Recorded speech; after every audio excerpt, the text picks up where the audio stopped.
I'm Joshua Potts, Mr. Pottsville, always with the brother with the same mother, Aaron Potts, Super Hot Potts, and you're watching and listening to your favorite two black runners every single Two Black Tuesday.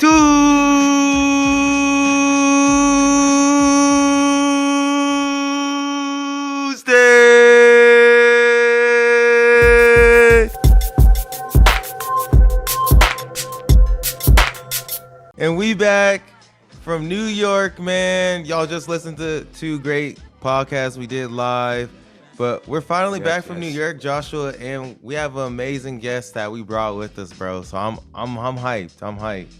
No, for real, for real. This is our first time. This is gonna be first time hearing a podcast, not from New York, live from New York. We're back in our humble abodes, me in Eastville, California, Aaron in Santa Barbara, California, and we're really just doing our thing. But before we get into this podcast, I want to say thank you to everybody out there in New York that was showing love, that was feeding life into us and everything in which way. And I really am hyped for this podcast. So we should low-key just get into it, man. Like me and Aaron, we saw this guy running in his last, 300 meters or last 800 meters of the marathon and was like, wait, hold up, this man is killing it right now. And then once I seen him, like a post about him on Instagram on someone else's story, shout out Tracksta, because they did something, the W Amputee breaking the world record for like the third or fifth time for the marathon again, running 2:35:55. Crazy. Marko Cheseto from Kenya on the podcast right now, bro. This is Marko. This is crazy. Thank you for joining us on the podcast. You just ran 2:35:55 at the New York City Marathon, breaking your own world record. First off, let's just start there. Let's start there for a second, but just how are you doing? We know you just woke up for a nap because we were talking off wax for a second, but how's it going? How's it going? I'm doing good. This is my first weekend that I don't have anything coming up. I didn't have a run, so I was just like, oh, it's just, sometimes it's good to just reboot and just go to your, factory setting and just do nothing. Just be yourself. So I was just being myself today, doing nothing. But I'm doing good. That. Yeah, I love that for sure.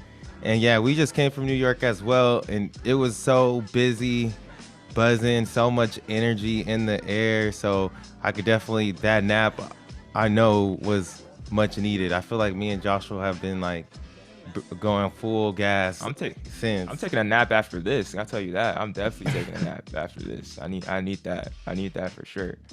One thing when we were in New York is, this video, it may be released by the time this podcast comes out, but we were going around, we were asking like athletes and spectators, what makes the marathon special? What makes the New York Marathon special? So I wanted to just ask you, like, what is about the marathon that's just like so special, and the New York Marathon in particular? Sometimes we underestimate what our abilities can be. But then at the same time, we don't really know what are these or what is your body capable of doing. One of the events that people test their human limits or potential is running a marathon. It's just such a long event, very rigorous, that when you finish it, there's that sense of self-fulfillment that you get from running a marathon. So you cross that finish line, then you're like, yes, this is it. I feel great. And for New York City Marathon, for me growing up in Kenya, talking about New York when I was in those villages was something that I never imagined. It was just going to be a city that I could just go anytime that I wanted to. So the New York City Marathon, running through those 5 boroughs, running, through those, across the huge bridges, and being able to just finish. And, they decided, a marathon, I tell people, in itself is running an uphill, regardless of the course. You can be running it in a flat course, but it's an uphill task in itself. But then the beauty of New York is they literally make you run an uphill to the finish. So it gives you that mental preparedness that, yes, I have done all these 20 something miles and I have a few, yards to go.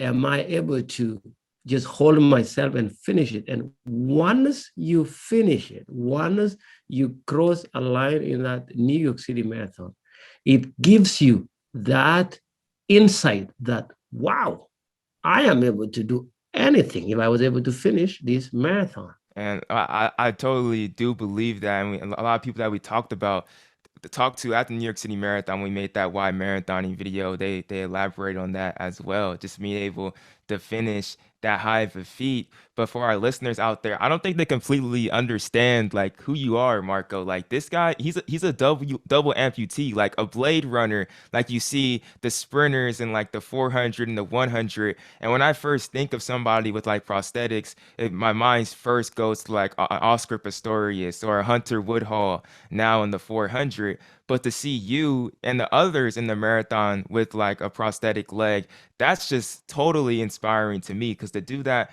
for 26.2 miles seems insane. And then for you to do that and to be running next to some people that are like semi-pro and running 2:35. Shalane Flanagan. Running 2:35 doing that, which is fast. Like how did you do that? Plus on the New York City Marathon course, that's like you said, that's There's a a lot of hard uphill. course. Like what was the challenges of just running that course and running so fast on it? I think everything we do depends on what we tell ourselves. Going to New York, I knew I was going to run in a hard course on two blades, missing both my feet below the knee. But then at the same time, I have never had an experience, or I have never thought of anything in life that is so simple that I have done that I say, you know what, I'll stick with my simple stuff. Everything in life itself is hard. So there was, running a New York City Marathon.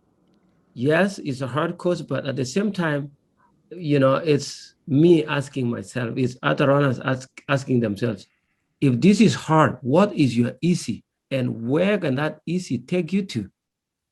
That was a bar. That was a bar. I was thinking of this morning, one of my coaches told us and like our team before that what like running and what we do, it's for like the elite level, like it's not ordinary. So don't do ordinary things. Like to in order to be extraordinary, you can't do the ordinary. And the run 26.2 miles isn't ordinary. Like you said, it's hard. And that's definitely yeah, you cannot limit yourself at all, especially accomplishing the feat that you have done. Yeah, and I think like you're saying, Joshua, like and you as well, Marco, when you're going into it already, it's like you have to already accept that I have to make these choices, whether, it's deciding to, go hang out with friends or run, but you gotta make that decision in your head that like, I wanna be extraordinary, I wanna be great, so I'm gonna do these things that are gonna make me great. But Marco, also we saw on your Instagram post that you said the New York Marathon, it marked back 10 years to when you were, we'll go back into your story, but when you were found with the frostbite on your legs, what did that, how was that coming full circle? Like after you finished and set that world record, like how did it, what was that feeling like to come full circle, to think back 10 years ago when you were found out you were going to lose your limbs? I think for me, that is a true testimony that nothing in life is permanent. Whatever is happening to you today, it's not going to define the things that you can do in the future. You could be having a very hard moment as we speak, but then that doesn't mean that your life is stuck at that very difficult moment forever.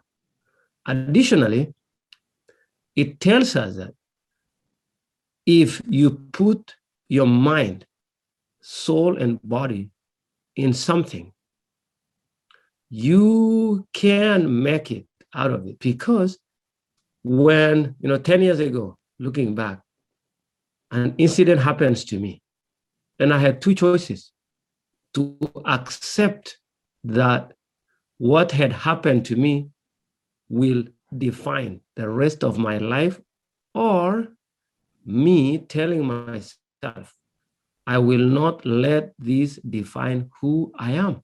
And I choose the latter. I said, I'm not going to sit down here and feel sorry for myself. I have to keep pushing.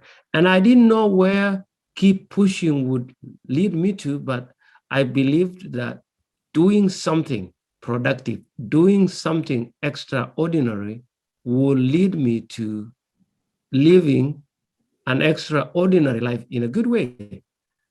So to be able to be standing at the start line of the New York City Marathon, looking back that 10 years on the day of the marathon was a day that I couldn't even stand up by myself. I couldn't even remember anything. Mm-hmm.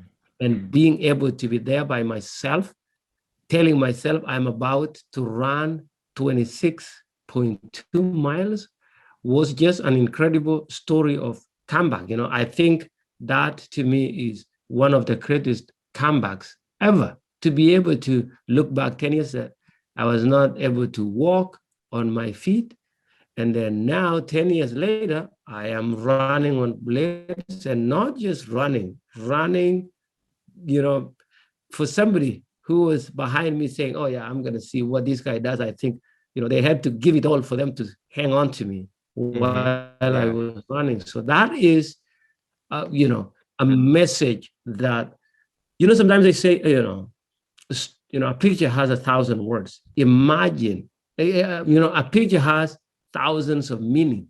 Imagine a true testimony like this. I'm speaking about a real life experience. Yes, regardless of what you're going through right now, that is not a divination of who you are going to be. And in life, things happen, successes, tragedies, all these other things. But there's no order of occurrence. It's not like it's not been designed that your life will start with all these challenges and end with successes, or it will start with successes and end with challenges.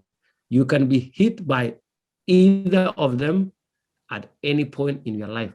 We just have to know that if you are faced with such circumstance in life, you can overcome it. Hey man, Yes, we're gonna yes, get some totally, gems. We're gonna get some totally gems today. believe Y'all that. gonna sit back. Y'all better sit back. We're gonna get some gems today from Marco. He preaching to us right now. For real, but like that's also like that's hard. That's hard to feel that, but that's hard to feel that. But to see this your story and other people's stories over the years, it's definitely a constant reminder because everything you speaking like it. But then that's also like hard to apply at times. But then to be reminded of what you're able to do and seeing people like you is definitely an inspiration to keep moving forward. And then with your race at New York City as well, like to run 235, and that's just such a poetic moment to be like 10 years to the day, just about such a poetic and like a victory just to be on that line. But 235, how'd you feel about that race? Do you feel like you could run faster than 235? Were you finishing and be like, yeah, I can run like 234, like was that like do you think you have more like you can accomplish like in the marathon to get faster in New York City and everything? If you look at the history of running marathons, nobody has broken a record. If you look at the able bodies in New York City Marathon, that's one of the hardest courses.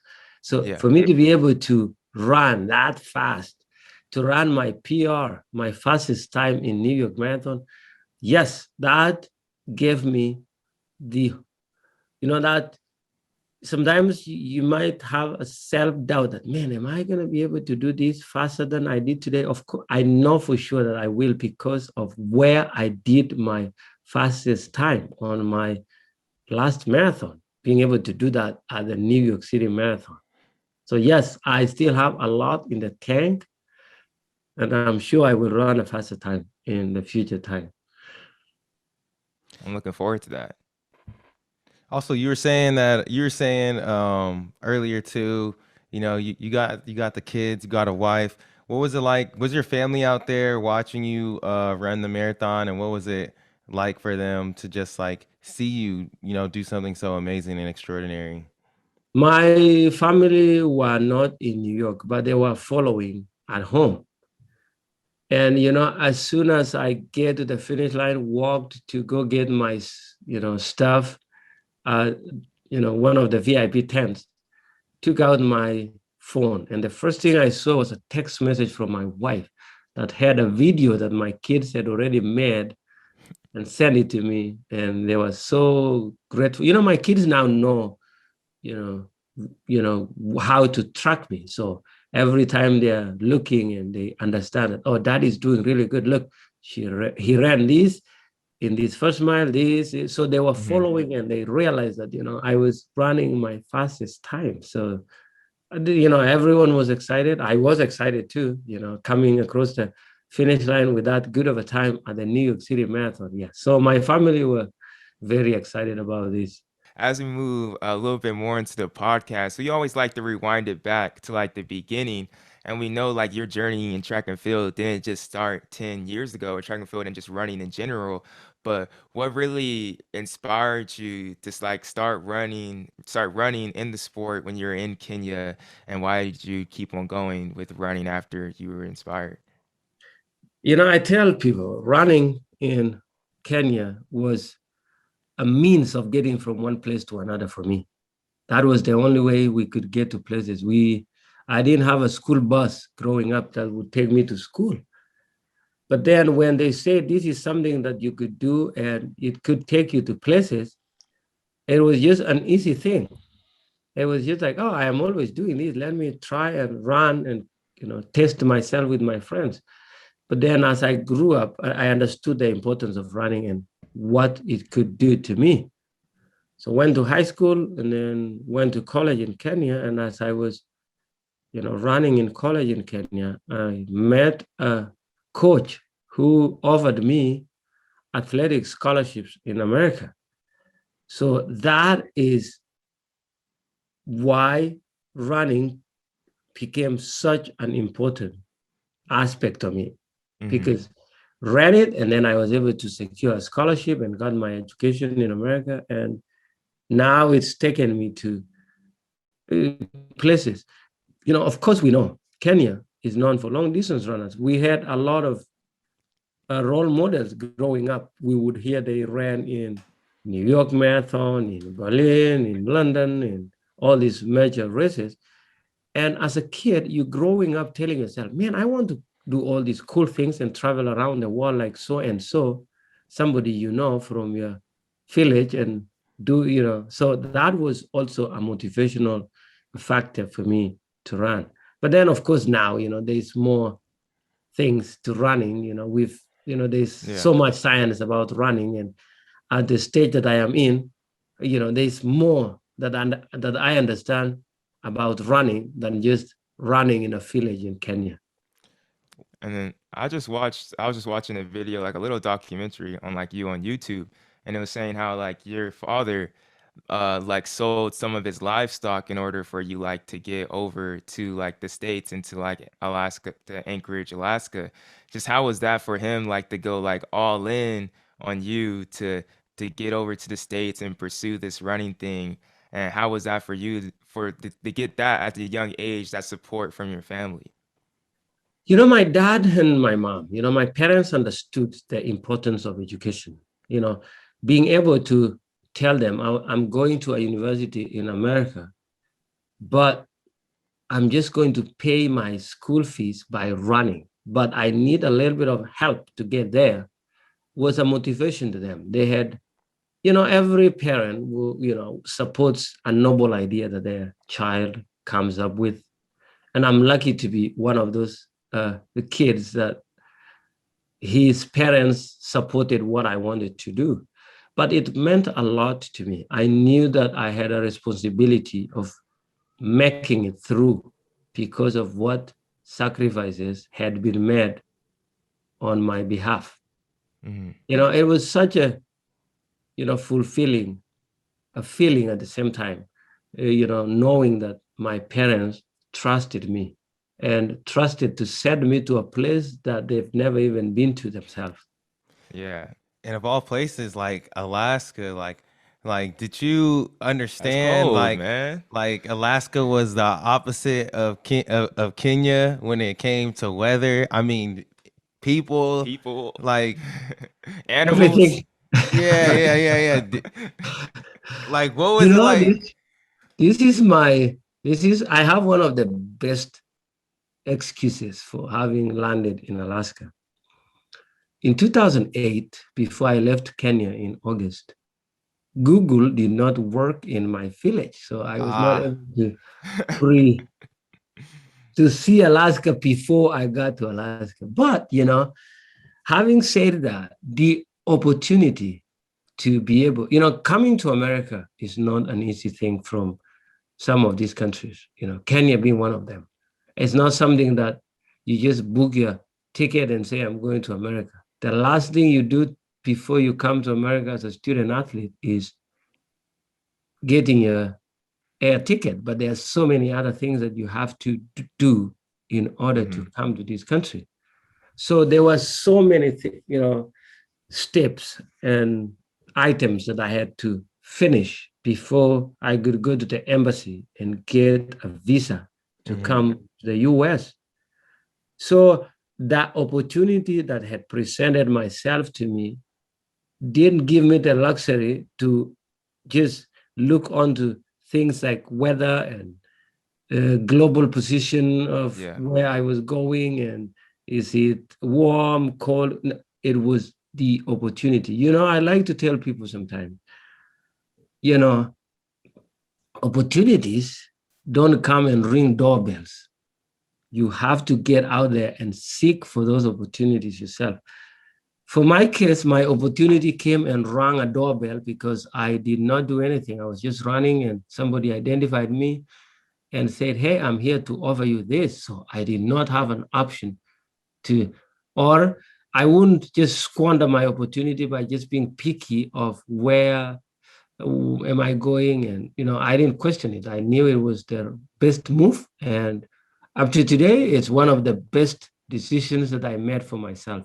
Yeah. Closed mouths don't eat. Closed mouths don't eat. You gotta go That get is that true, shit. yes. yeah, and like to make it out, what was it like to, you get off the plane when you get there for that first time, and you're like, you're in Alaska. Was that a culture shock? Like, how was it being able to just like adjust from the beginning? And the first time we landed and we were told to deplane, we're like, oh, we're in the wrong place. And definitely we are lost because our itinerary says we arrive at 8:30 p.m. and we just landed. No, Of course, it's we're still light on outside. Kenyan time. Every time, my watch was not showing the accurate time. I didn't have a phone then. It was just, and to Yeah. be able to look and be like, is this Alaska? But then it says we are supposed to arrive at night, but it's like midday right now. Yeah. So that, yeah, the first thing was just a complete bizarre outlook of how a time of a day will look in a place like Alaska then.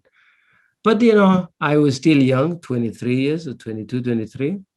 As a young person, there's always that curiosity and, getting away from home and like now I have to do my own things in a good way. So there was that aspect of life too. And we had some Kenyan kids who are already there. So it was not like we did not have anybody there to give us a briefing of what to expect. So that kind of helped us transition from Kenya to Alaska.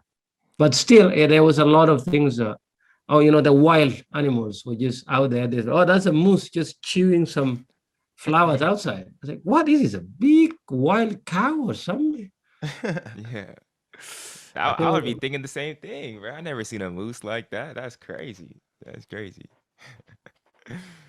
But how did you just before we dive, how did you just like just running at in Alaska and like collegiate running basically on the track and the cross country? How did you enjoy that once you were able to get over there? Like I said, I don't regret my decision going to Alaska at all because I was able to travel to so many parts of the country because we didn't have home meet in Alaska. For us to Yeah. compete, that meant we would fly. Remember, this is a kid whose first flight was from Kenya to Alaska.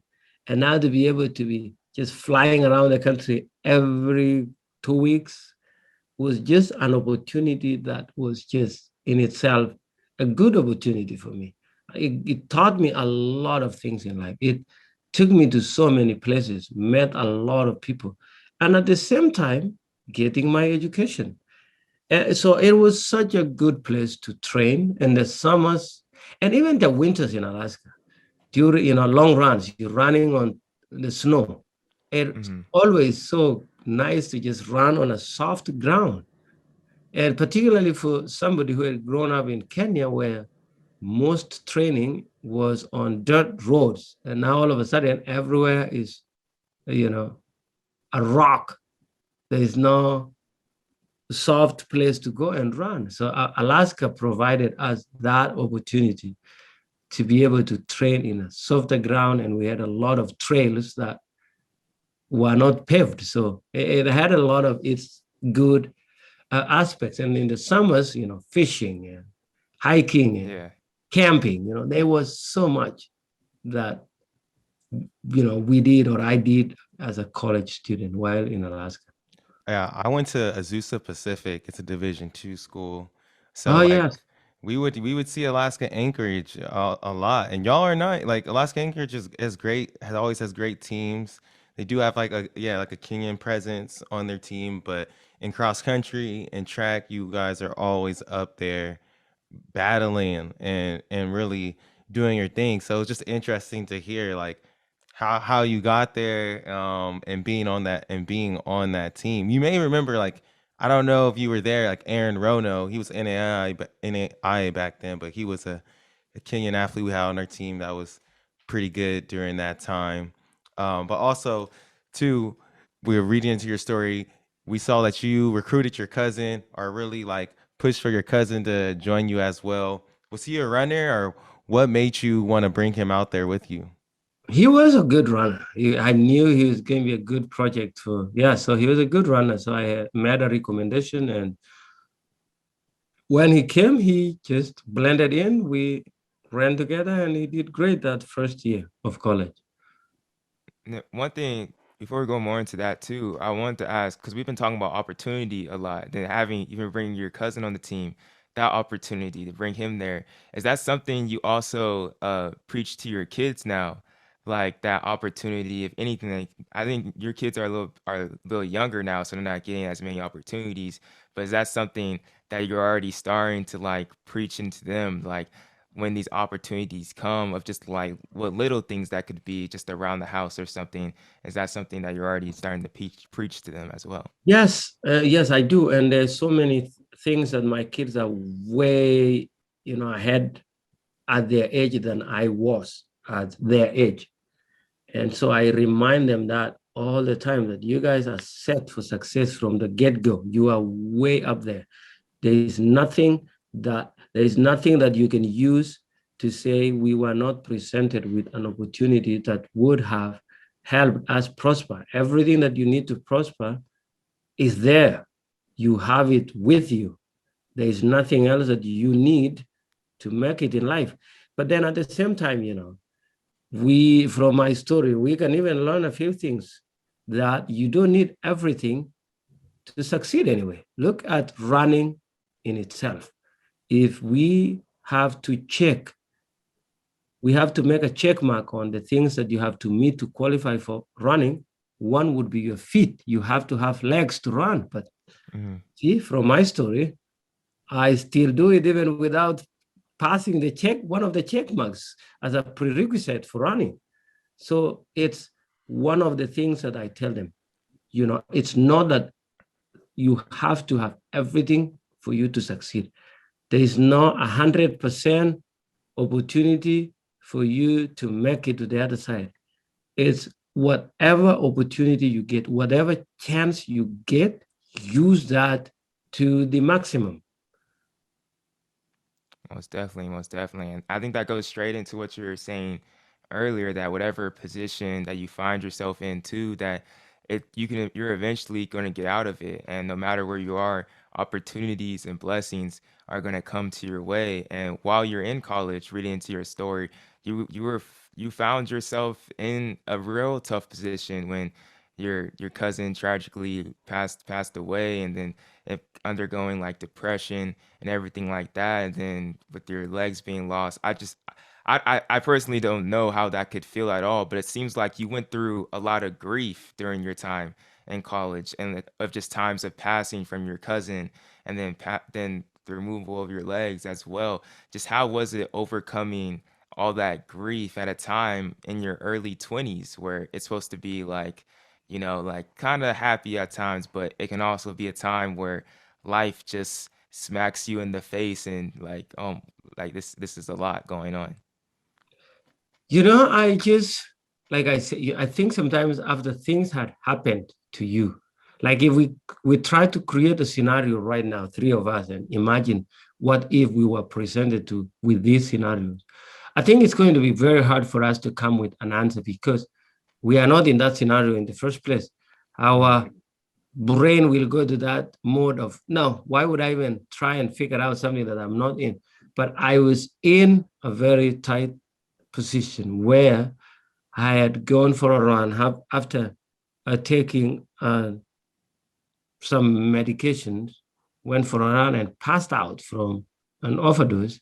56 hours later, wheeled myself to a hotel lobby and taken to the hospital. And then a few days later, being told, we cannot save your feet. We have to amputate them. And then they are removed. And then I'm left there now to recover from a mental struggle and a physical struggle now. I have to heal two things, my physical body injured and my mind. So it was a tough thing. But as I was in the hospital bed, trying to ask myself, how did I get to where I am in the first place? And then, being able to look back and be like, I'm here because I thought I could have prevented my cousin from dying, but I didn't do that. Then again, I'm here now because my feet had to be amputated. But then if I really, really had ways and means of preventing things from happening, what would be the first thing that I would prevent it? My own self. I would have prevented my body from being removed, some part of my body from being removed. But then I didn't do that either. So then as I'm there learning some tough lessons in life, realize, in life, sometimes I think there would be things that we can, prevent, and some that we don't even have control over. We'll just let it go and stuff will happen. Tragic events, opportunities, and all this will happen in life. We just have to learn how to live with all these that life presents to us. So then, I was able to just self-talk, talk to myself and encourage myself that, what, one day at a time. At the time, it was 2011, the 2012 Paralympics was, getting underway, and, being able to read some stories of some of the people without feet, like the infamous South African Oscar Pistorius and some other athletes, that had some sense of inspiration that, what, maybe there's a chance in my life that I can be functional again. So I pushed myself. And then I decided also to use my story to help other people, because then that would be a healing process for me. So I spoke a lot about and I am still speaking a lot about what I went through, and the mental aspect, and why we need to be comfortable speaking about our mental struggles, just like you would speak about your, a heart attack, hypertension or any other disease, because it's an illness. But the shame that is associated with it is kind of hard sometimes to just brave and speak about it as your own experience. And I think that is what helped me a lot. I was able to speak on, and I'm still speaking, sometimes on live television, sometimes invited to speak to a group of people. But I always tell people that do not question yourself so much. Try and accept the situation that you are in, and work from there. And who cares what other people think about? Like, people are like, oh man, what will people think about me? And this is my question that I ask myself. How do you even know if somebody is thinking about you? That is your own. How many times are you thinking about people? Myself, I ask myself that. Do you go around walking thinking about people, or are you thinking about how you're going to change your life and how you're going to help somebody in life? I'm not thinking about, yes, and when I'm thinking about people, I'm thinking about, man, maybe my friend needs help, or maybe I need to hang out with some people, or maybe I need to meet this person, or what is this person going through? I'm not thinking, wow, how depressed is this person walking on the road today? Or like, what challenges do they have in life? So I think we stop questioning ourselves on like things that nobody could even be thinking about, and sharing a story, talking with someone, and being genuine to yourself and to the people you trust. I think that is a way we can tackle mental health. And for us as a society, for somebody who is not experiencing a mental health at the moment, let's not be part of the problem. Let's be part of the solution. Let's not be those people who be like, you can get over it. Get over it, man. Why are you so depressed? Go for a run, do this. It's not just a quick fix like that. Just listening. And that is the hardest part that I'm still teaching myself, to being able to sit down and listen to someone tell you what challenges they are facing, and listening genuinely, because even people who are going through mental health, they are not very dumb. They know when you're listening and genuinely listening. Yeah. Yeah. Would you say so? A lot of times you hear like runners in particular, like we say like running is like our mental like escape, like that's like your mental health break. When you first lost your legs, or even before you lost your legs from the knee down, was running that for you? Was running that for you? And after you were hurt, did you have someone that you were able to talk to that was able to that genuinely listened to you? Yes, running has been part of like my therapy, before even amputation, because, you going through school, you're getting so like, the homework and everything that's associated with school, you go for a run. Oh man, that 1 hour, 1.5 hours, 2 hours out there, you come back, you're like so refreshed. Yes, it is. And up to now, it's still my therapy. I do this for my sanity. Like, yes, I have to go out there and run, and there's a there's something with running. You run, you sweat, you come and take a shower, you change to different sets of clothes, and then you feel like you're a different person. And yes, I am lucky. I had so many people who listened to me, and even today, and like, even I speak now, I didn't get rid of all my challenges in life. Unfortunately, they are there. It's human. It's that is how humanity is. We have challenges, but it doesn't mean that our life has to end there. Those challenges, we can learn to live with those challenges. And that is the fun part about it. Imagine of a life that was so linear, like you knew exactly where it was headed. I'm thinking myself, that would be so boring. It's good sometimes to know that, well, anything can happen. So you are always aware, prepared, and also that also motivates you to do the things that you want to do, because you're telling yourself, I don't know what tomorrow will bring.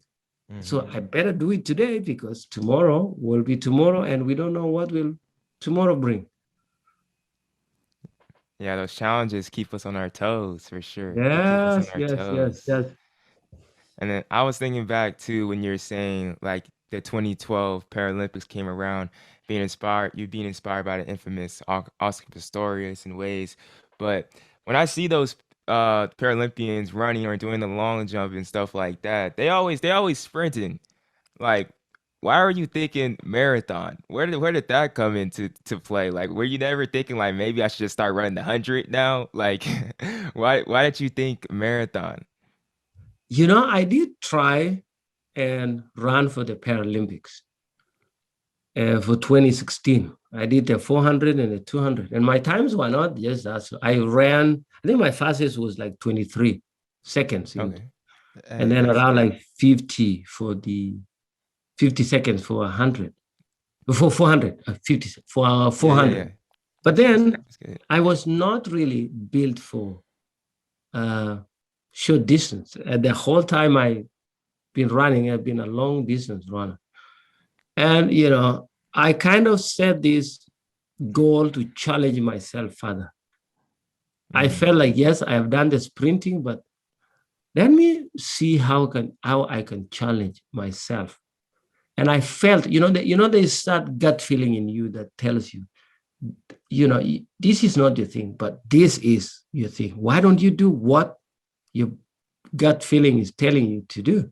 So I had that something telling me I needed to run marathons. And then I started training for marathon.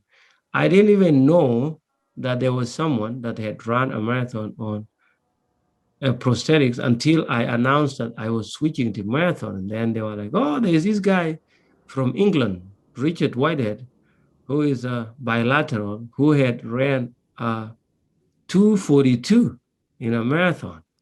So now I'm like, oh man, what am I setting myself into? That is so fast. Am I going to be able to run that? So I had a challenge going into it. But, Yeah, that's good. like I said, it's just telling your mind, I want to push my limits. Wait, so in the Paralympics, what is the longest distance? Do they not have like an 800 or like Not for my mile? classification. There's different classes Mm-hmm. in Paralympics for amputation, the ambulatory, the T63, T62. They don't have anything longer than a 400.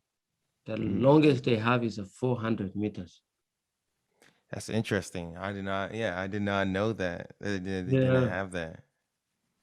And then, but I think by having you on the podcast, you're definitely like putting us on, and I think we're seeing that more because looking into more of your story, we've seen that you've been outspoken in that, and people have like denied you. And can you kind of just like speak on the issues facing like people in your place that want to run longer distances and that deserve to be rewarded for your efforts, and you're now starting to get that with the Boston Marathon. I think we're the first starting to award you for your efforts in the marathon now in New York City.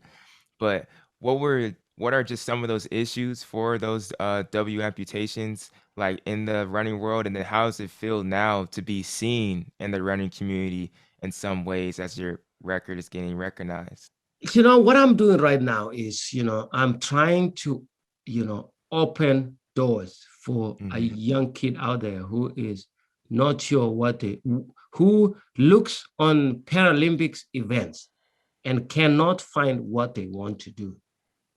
So me running in marathons, I am running to appeal to the Paralympics that let's not limit the number of events based on the numbers that we think are out there. Until you provide that opportunity, until you provide that platform, you will not know how many people would show up. When Yeah. Boston Marathon announced the para category for marathon, there were 9 men that registered. Isn't that enough for an event in the Paralympics? And that is only in Boston. And it was also hindered by the pandemic because Mm-hmm. they announced in 2019 that 2020, but then, we were hit by the pandemic and everything was shut. But imagine having those more opportunities. And also, this is the huge part too, inclusivity. We live in a society that we, particularly this era, we talk every time about how inclusive we want to make our society. Yeah. From like a perspective, from a disabled person perspective, yes, we've seen a lot of progress. That is for sure. There is a lot of progress, but there's still a long way to go, particularly in the running community. If you go to any major marathon today and look for results the way they are classified, You're not going to find a place where they say those running with blades. The only disabled athletes that you would see are the hand cyclists and the wheelchairs sometimes. Mm-hmm. And then it's assumed that those represent the entire athletes with disability. Mm-hmm. So my appeal, and this, I have thought about this too at length. I don't want to distort the game by complaining.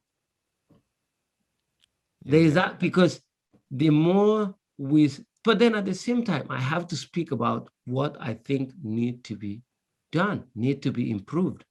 And one of the things that we could do is make sure that every major marathon has a section for, ambulatory, wheelchairs, hand. Talk of all the running, all the disabilities that we would have, recognize them, make sure that they are presented. We are making awareness, creating awareness to the general public that this is what we're doing. Let's make the sport as inclusive as it can be. I don't think you're complaining, Marco. I I don't don't think think you're so. complaining. It's a worthy stand that should be, especially for the marathon. Like, and I think that's just the problem I think we have in running in general with a lot of things. Even like last year, what came to the head with like race. Like we always feel that there's a feeling that since track and field and like running has so many different categories that like it's so diverse. But like in reality, it ain't that diverse. Like, and there's still No, problems there. There's and, problems. and that is, and particularly, I am trying not to like, but I'm trying to highlight like from a societal point of view. Sometimes we look on the political world Hmm. and we are like, oh man, our politics is so polarized, it's not inclusive, it's all this. But then you come to our sports activities. If you look at it, particularly in the running, people with disability, you look at it, it's not very different. There is a lot of things that we could. My dog is going crazy. Are you guys? Yeah, It's all it's cool. good. He hyped. He hyped. Yo, preaching right now. He hyped. So yeah, like I was saying, this is the part that I think, the future generation, they really, really, really need to feel like they have, a variety of things to choose from in Paralympics or Yeah. in running world. And I think too a big part of it is just like highlighting those people that are doing those amazing things and giving them their flowers. Like I feel that with like the wheelchair races, like is it Tatiana, what is Tatiana it? Tatiana McFadden. McFadden, yeah. Yeah, like she's honestly like, and I feel like she deserves even more praise. But I feel like I seen her getting more and more attention, and that's gonna start to highlight the Paralympics a little bit more. And I think it's the same with you. Like you're doing these amazing things, running 2:35, and that it's all about just like you're saying, like it's not about complaining. It's about just like starting that conversation, and then more people start to join in, and then like you're saying, like those 9 people showed up at Boston, maybe next time it's 30 people, you know And so remember, those were only from America. Make it a global event like the Hmm. Paralympics. How many people you think they will show up? Yeah. And in the year that we have a pandemic. No, facts, facts. And even just opening, I didn't realize that the the blades were only running the T62 and T61 were only running up to 400. Even extending that to an 8 and a 15 or a 5K on the track, I think people will people will come if you open the door, people will show up for sure, and they will realize that I can do that. I can possibly like seriously do that. Yeah, that's something that needs to be said for sure. Take into account. It is. And I think, like you said, and I think one of the biggest areas that I still think need to be capitalized more is the print and television media too, because look, when we crossed the finish line, I crossed the finish line at the New York City Marathon. The cameras were already there. The only thing that they needed is someone to talk to me to highlight my story. But we don't get that. It's not that we are asking somebody to come to like our rooms and our homes to do that. You look at NBC, they were covering the Boston Marathon. But if you go back and check, they never mentioned the para section. But they were there in that event anyway. It was just somebody acknowledging. They didn't need extra person. They didn't need extra equipment. They didn't need a different event. They were in that event. They just needed to. So I think that is where we need to start from. We have people who are doing it already. We highlight those. We use their stories. They use their stories to share the word. And then somebody out there sitting, not knowing what they would do in life, would have an opportunity to understand that, wow, I didn't even know this thing exists. But if it's not talked about, then how does it even exist? If nobody is talking about it, it doesn't exist. If it's not said, it was not done. Man, so, I have nothing to say. He right. He right, bro. You're right. If it's not said, it can't. Yeah, you're right. And one other question that I had for you too is just being like a WMPT and a Paralympic athlete. Like, what are some of the misconceptions that people have about y'all that are just not, that need to be changed and aren't like true, that you've seen and people have told you possibly? The advantage that I have running on blades, people come to me and say, how fast can you run now on this than when you had your feet? Nobody has ever asked me what was your fastest time before this. There is an assumption that as soon as you become an amputee and you get a running blade, you have to be a faster person. The blades don't use any motor. There is no motorized. This is just a mechanical blade that is fitted on you and you just run on it. But then at the same time, I look on the person or the people who have that perception sometimes, then you see, sometimes it's people who have no experience with running sometimes, or even in the running community in itself. They think maybe people running on blades have an advantage. But then you ask yourself, if this was really an advantage, don't you think more people would have visited their orthopedic surgeons to get something like us and start running on something advantageous? Like, who would want to run on something that gives you an advantage? Yeah. So there's that aspect. And then also there's this, I don't know if people understand how much time those athletes put in training. I train 7 days a week, putting a lot of miles to be able to do that. It's not something that you just get a blade and go run. There's a lot of work that go into it for me to be able to show up, or for another athletes like Richard Whitehead and Rudy and all those who showed up at the New York City Marathon, for them to show up and do what they did. It's not that they just woke up and say, well, you know what, I have blades, I'm going to run the New York City Marathon. They put a lot of work, including myself. We put a ton of work. But the surprising part about running on blades, as an amputee, we run on the most expensive equipment, but we get the least or even zero compensation for what we do. Isn't that an irony? Like, we spend thousands to get a running leg, but then we go and run and The most that, athletes with disability running on blades can do is fundraising. And that is where, which is a good thing. We fundraise to help other people because we understand the challenges that we face. But it's just one of the ironies of, the sport.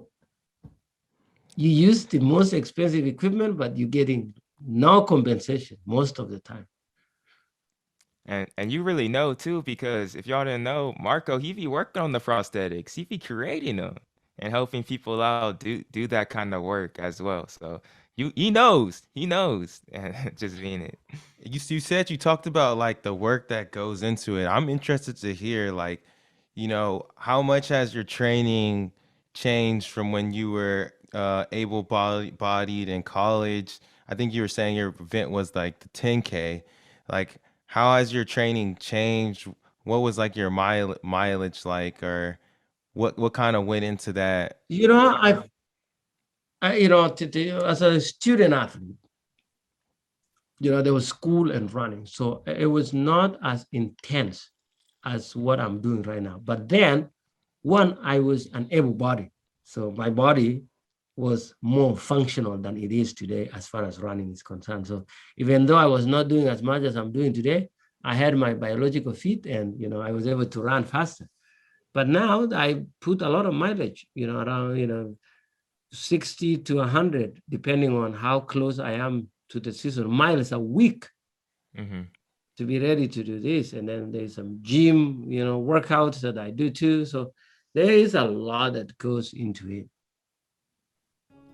Yeah, and then this is as we start closing out too. That's one of the kind of questions I want to piggyback off of this that I was thinking just before this, because I've seen like you in video, like you're running on the trails in like Claremont, Florida, and stuff. And I'm just thinking, like, do you ever get a lot of like, I don't know, I'm just curious. I'm curious. Do you ever get like a lot of double takes from like people when you're running by, like you're on like your 12-mile long run, and like they moving, and then they like you run by them, and they're like, wait, what? Like, that's kind of like that's you don't see that every single day, There's a lot of positive support like out there. At the same time, they and then at the same time, there's that too, but then it also inspires people. Like even though like they can like keep up with me, they're like, you know what?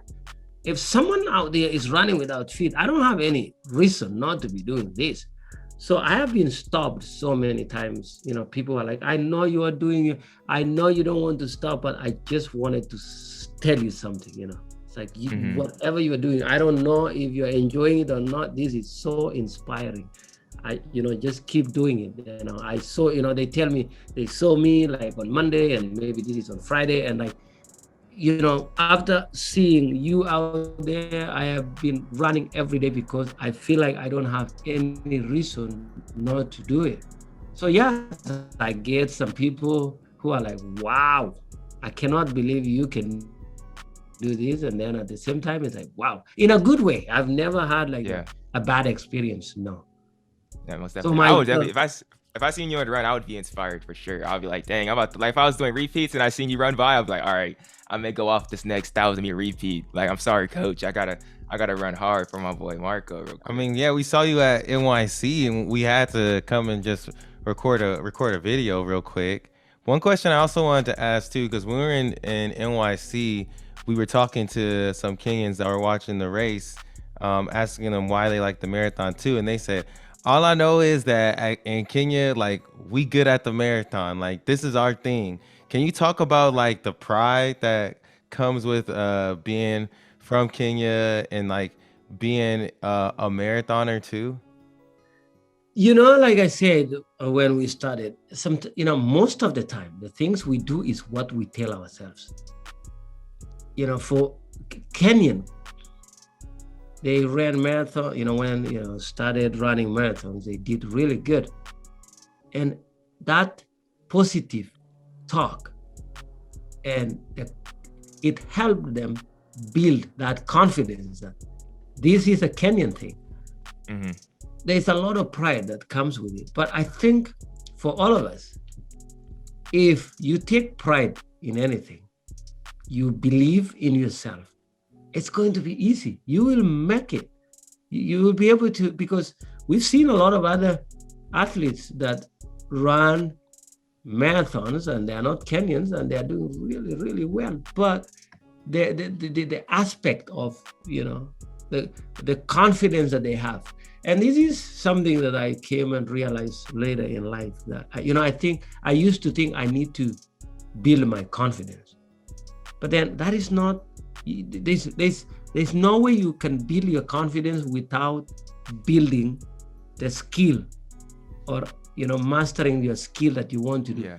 Confidence will come when you've already mastered your skill and you're out there and then you do it. So these Kenyans, they train so hard in a very high altitude. Their diet is also, diet is very important too. They're eating good food and running well and resting. That is the other part of running, getting good rest. And then they come and run and do good. So then that confidence levels goes up. And then the more they talk about how this is our thing, the more they believe in it, and the more they can do it with a lot of confidence and pride, and then there's always good results. It's just like you go to a race and telling yourself, man, I don't think I'm going to be able to win here. Like, there is a high chance you're not going to win if you've already convinced yourself that you are not good at it. But the fact that these Kenyans have decided to believe in this, that this is our thing and we know how to do it, it boosted their ability to perform well in it, because their mind and body and soul is there when they are doing it. And then as we wind down, we have two questions that we usually like to ask people on our podcast before we close out. One of them is, we ask this question because sometimes we don't know who to get, and sometimes it just happens by happenstance as well. But like, who do you think we should have next on the podcast? Any recommendations of somebody that you think would be great to have on to come on and talk with us? I think, well, I don't know someone by name that you would want, like that I really want you to, but then it would be interesting to get someone who does not like running at all. And then we get the perspective of what is this that they don't like about running, because we also want to hear about that. We cannot always hear about these awesome runners and the way they enjoy running. We need to hear, why do people not like running? Then we can, come up with ways of convincing everybody to run. I like that. We haven't gotten that answer before. I like that. We'll definitely take that into consideration when picking our next guest. And then last question. I know it's kind of deep for our last question on the podcast, but it's a good one to leave off of. What mark do you want to leave on the sport when it's all said and done, when you retire from this whole running thing, at least competitively? What mark do you want to leave on the sport? I want to make sure that people will remember that do not count anyone out in running. No one should be counted out, whether they have feet, don't count them out. And provided people are given opportunity, they will always do great. People have missed doing great things because they were not given that opportunity to prove themselves. I like that. I like that second one too. That's good. Thank you, Marko. Thank you, Marko, for coming on the podcast, man. I really do appreciate this conversation, and it's definitely gonna propel me into a better week. I believe so, and I think it's gonna propel our listeners into a better week. It was nice getting to know you. And Aaron, do you got anything else to say before we get out of here, bro? Yeah, I mean, just thanks again. Like Joshua was saying, thank you, Marko, for coming on to the podcast. Definitely took a lot away from this conversation that we had for you, and I hope that together we could like shine a little bit more of a light on like the amazing accomplishments that you have already, and like what you're doing for the para community is amazing. So hopefully someone from the major marathons is listening in and they learn a little thing or two as well. But to everyone listening as well, if you listen this far into the podcast, truly are a day one homie. So appreciate y'all listening in. Rate the podcast if you can. Share this with a friend, because I think this will really inspire someone and brighten their day, most definitely. We gotta do this again, Marko. Next time you break the world record, we're gonna come back in. We're gonna do this again once you break the world record again. We're gonna be there next time. We'll probably be there next time too. We're gonna do it live in person. That's what we really need to do. For real. I appreciate you. All right. Hey, thank you so much for having me, guys. All right. Thank you all for listening in, bro. It's the Two Black Runners podcast. See y'all next Tuesday. Let's get it.